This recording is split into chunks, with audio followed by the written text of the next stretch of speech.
Hello student, last time हम लोगों ने इलेक्ट्रिक फील्ड के बारे में पढ़ लिया और इलेक्ट्रिक फील्ड जब पढ़ा था तो वहां पे हम लोगों ने ये सीखा था कि electric field is a real quantity because they are doing work, क्योंकि वो वर्क करती है इसलिए रियल क्वांटिटी। वर्क कैसे करती है कि अगर हम किसी चार्ज को रखते थे तो उस पर फोर्स लगा के उसको डिस्प्लेस कर देते थे, यानी उस पर डिस्प्लेसमेंट ला देते थे, इसलिए electric field is a real quantity.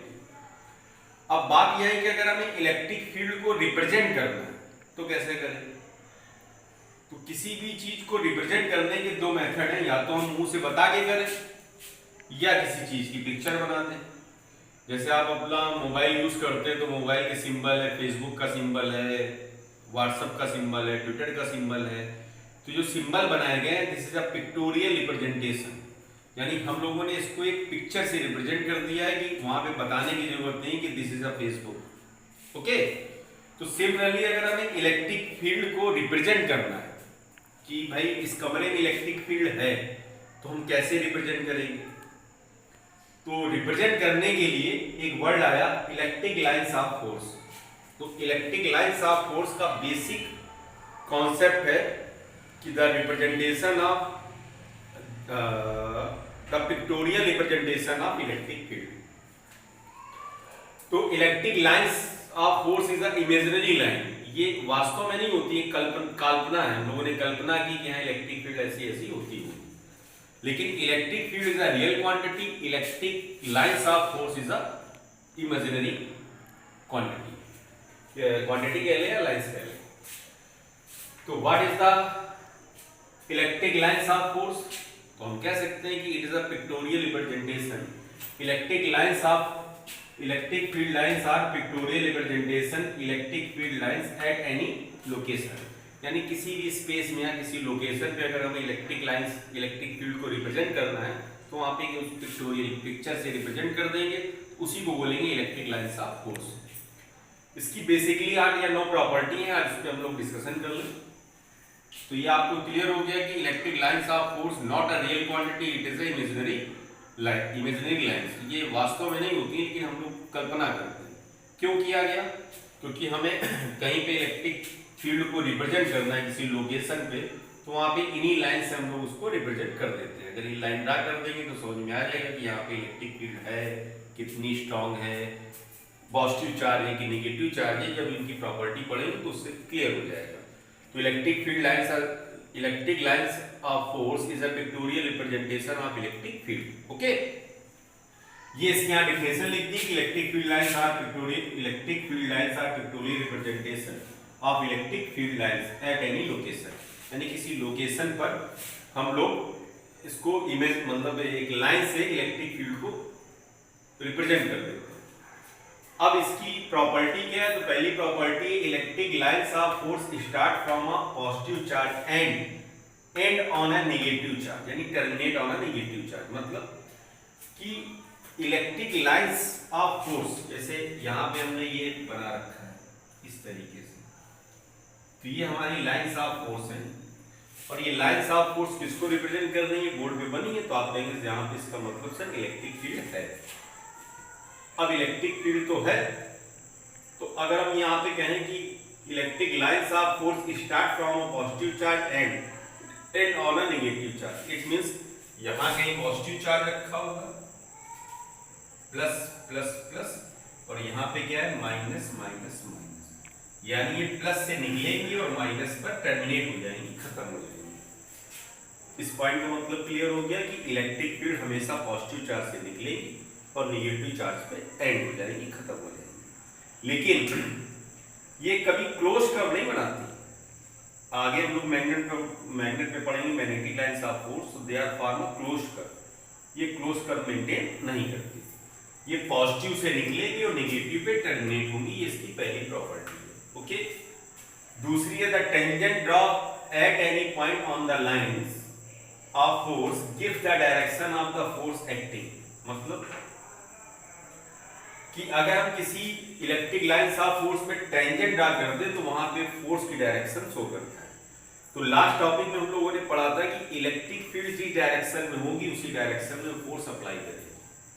तो इलेक्ट्रिक फील्ड की डायरेक्शन में एक फोर्स लगेगा। मान लीजिए सपोज करिए इलेक्ट्रिक फील्ड की ये डायरेक्शन, अगर यहाँ पे कोई पॉजिटिव चार्ज पार्टिकल लग देंगे तो उस पर फोर्स इसी डायरेक्शन में लगेगा।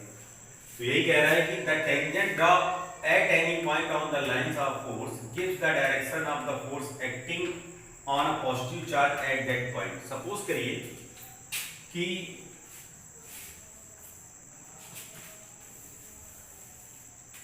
ये हमारी एक इलेक्ट्रिक लाइंस ऑफ फोर्स है, ठीक।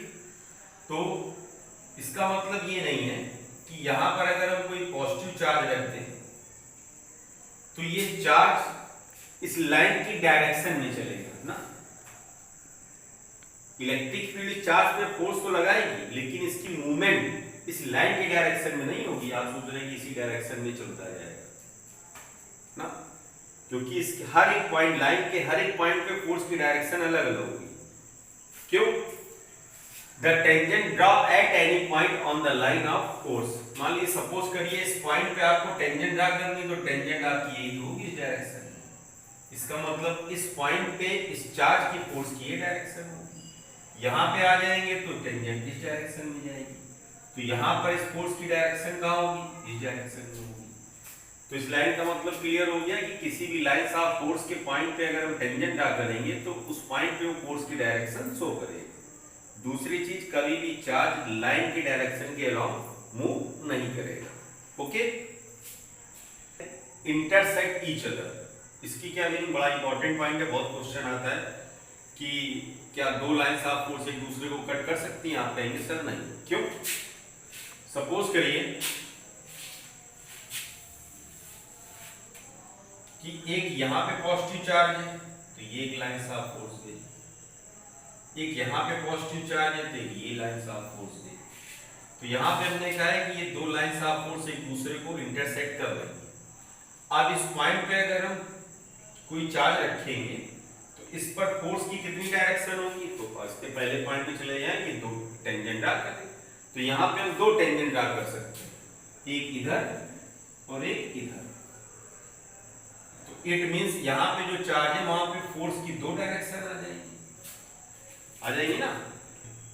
ओके, तो इस पॉइंट पर फोर्स की दो डायरेक्शन आ गई और हम सबको पता है कि किसी पर्टिकुलर पॉइंट पे फोर्स की कभी भी दो डायरेक्शन नहीं हो सकती। इट मींस ये दोनों लाइन एक दूसरे को कभी भी कट नहीं कर सकती। क्यों नहीं कर सकती? क्लियर कि they are two lines of force can intersect each other. तो आप कहेंगे no. Why? Because at that point two direction of electric field. Okay, चलिए तीसरा पॉइंट क्या है? The electric lines of force do not passes through a conductor. मतलब कि suppose करिए ये plus plus plus plus charge, ये minus minus minus minus minus charge, lines of force plus से चली माइनस पे टर्मिनेट हो गई। अब इसके बीच में हमने एक कंडक्टर क्या रख दिया? कंडक्टर। सपोज करिए ये हमने कंडक्टर रख दिया। तो जब कंडक्टर रखा तो यहां पर जो है प्लस से चली थी, प्लस से गई इधर आ गई, फिर ये गई इधर आ गई, फिर ये गई इधर आ गई, फिर ये गई इधर आ गई, ये सीधे निकल गई, ये सीधे निकल गई, ये plus plus plus plus plus plus. Clear? हाँ, तो जब ये प्लस से चली तो इसने नेगेटिव वाले को अपनी ओर अट्रैक्ट कर लिया। जब नेगेटिव इधर आया तो इसने ड्यू टू रिपल्सन इधर क्या आ गया? पॉजिटिव। तो पॉजिटिव वाले से फिर ये निकली।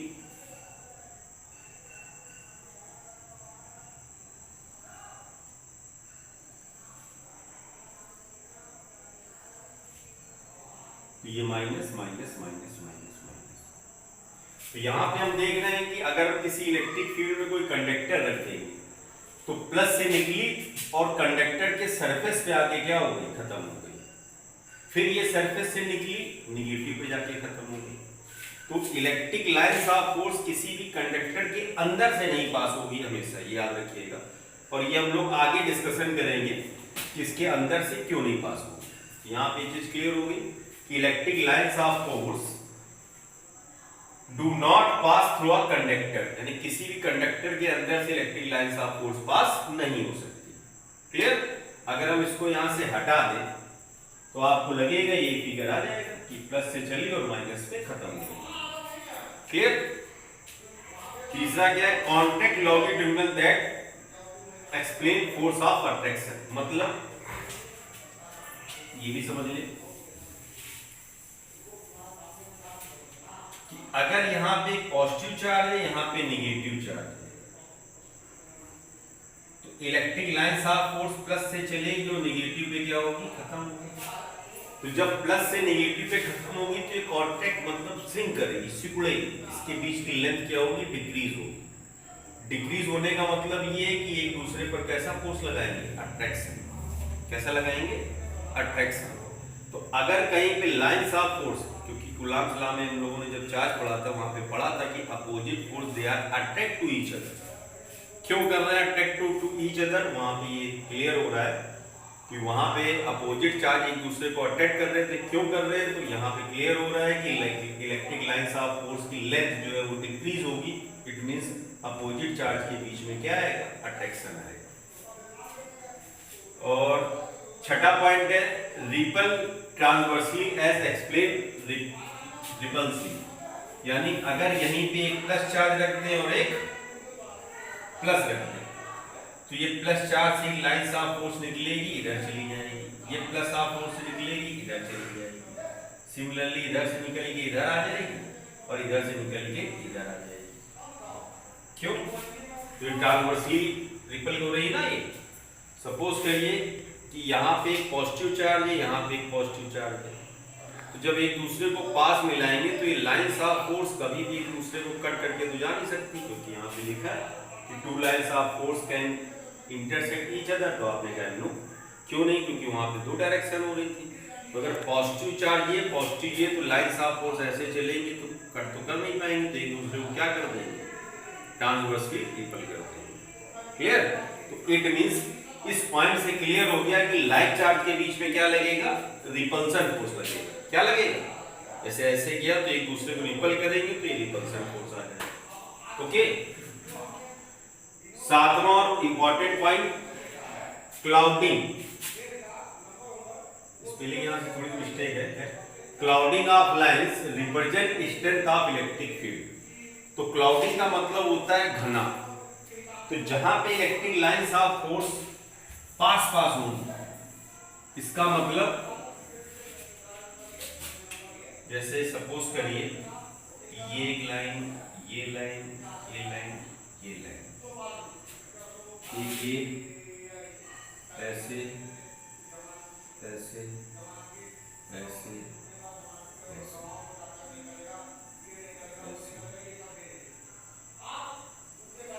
ऐसे। तो अब हम यहाँ पे दो पॉइंट ले लिया ए और बी। तो हम कहें कि पॉइंट ए और बी पर इलेक्ट्रिक फील्ड की जो स्ट्रेंथ है स्ट्रॉन्ग कहां पे होगी? ए पे होगी कि बी पर होगी? तो आपका आंसर होगा सर ए। तो अगर यहाँ पे एक स्फीयर ड्रा करें और सेम स्फीयर यहाँ पे ड्रा करें तो इसके अंदर से ज्यादा लाइंस ऑफ फोर्स पास हो रही है, इसके अंदर कम। तो जहां पे इलेक्ट्रिक लाइंस ऑफ फोर्स की क्लाउडिंग ज्यादा है, इसका मतलब वहां पे इलेक्ट्रिक फील्ड की स्ट्रेंथ ज्यादा है। जहां पे क्लाउडिंग कम है वहां पे इलेक्ट्रिक फील्ड की स्ट्रेंथ कम। ओके। तो जहां पे लाइंस ऑफ फोर्स एक दूसरे के बहुत पास होंगी इलेक्ट्रिक फील्ड स्ट्रांग होगी, जहां पे दूर होंगी वहां पे वीक होगी। एक और ये जो हमने फिगर बना रखा है तो ये हमने बताया है कि यहाँ पे हर एक के बीच का गैप क्या है? इक्वल। तो जब गैप इक्वल है तो इसे बोलेंगे यूनिफॉर्म इलेक्ट्रिक फील्ड। एक ये 1 2 3 4 5 6। एक पॉइंट ये ए है, ये बी है, ये सी है। तो अगर हम कहें कि सर सबसे ज्यादा इलेक्ट्रिक फील्ड कहां पे है, तो आप कहेंगे ए पे उससे कम, बी पर उससे कम, सी पर। तो इट मींस ए पे स्ट्रेंथ ज्यादा इलेक्ट्रिक फील्ड की, क्योंकि डेंसिटी यहाँ ज्यादा है, यहाँ कम है, यहाँ सबसे कम है। तो इसे बोलते हैं अनयूनिफॉर्म इलेक्ट्रिक फील्ड। क्या बोलेंगे? अनयूनिफॉर्म इलेक्ट्रिक फील्ड। तो अब हमारे जब हम कभी कोई प्रूवमेंट करेंगे, किसी चार्ज को रखेंगे, तो ये कंसीडर करके रखेंगे कि वहां पे यूनिफॉर्म इलेक्ट्रिक फील्ड वर्क करेगा। ओके, तो यहाँ पे इसमें दो इंपॉर्टेंट पॉइंट है, एक ये और एक ये। ठीक, कभी कभी आपको पूछ लेगा कि जैसे यहाँ पे लाइन्स ऑफ फोर्स दे दिया उसने इस तरीके से, यहाँ पे बोलेगा कौन सा चार्ज है, तो आप कह देंगे पॉजिटिव। यहाँ पे कौन सा चार्ज है, निगेटिव। क्यों? क्योंकि शुरुआत में लिख के आया कि electric lines of force start from A and terminate from negative charge. Okay, तो ये इलेक्ट्रिक लाइन्स ऑफ फोर्स के टॉपिक क्लियर हो गए सर? इसमें कोई डाउट आपको? उम्मीद करते हैं कि इसमें कोई डाउट नहीं होगा। अगर आप इसको बड़े आराम से पढ़ेंगे तो ये सारी लाइन्स ऑफ फोर्स आपको क्लियर हो गई। और electric lines of force is a real quantity और इमेजिनरी, तो आप बोलेंगे this is imaginary quantity. Electric field is a real quantity, यानी electric field real quantity, electric lines of force imaginary quantity. Okay, thank you.